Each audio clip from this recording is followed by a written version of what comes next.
দলীয় সিদ্ধান্ত অমান্য করে উপজেলা পরিষদ নির্বাচনে যাওয়া বিএনপি নেতাদের তালিকা আরও দীর্ঘ হচ্ছে। প্রথম ধাপের ভোটে অংশ নেওয়া ইতিমধ্যে ৮০ নেতাকে বহিষ্কার করেছে দলটি। দ্বিতীয় ধাপের ভোটেও অনেক নেতা চেয়ারম্যান ও ভাইস চেয়ারম্যান পদে মনোনয়নপত্র জমা দিয়েছেন। এসব নেতার তালিকা করা হচ্ছে। মঙ্গলবার সন্ধ্যা পর্যন্ত অর্ধ শতাধিক নেতার নাম পেয়েছে কেন্দ্রীয় দপ্তর।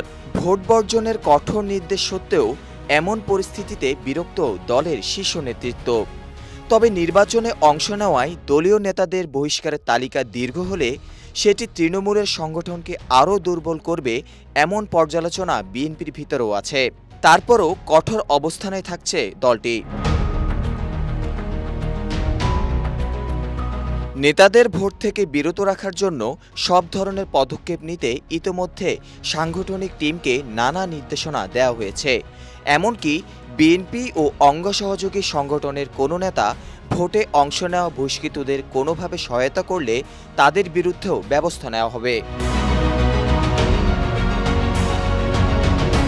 দ্বিতীয় ধাপে ১৫৯ উপজেলা পরিষদে নির্বাচন হবে ২১ মে।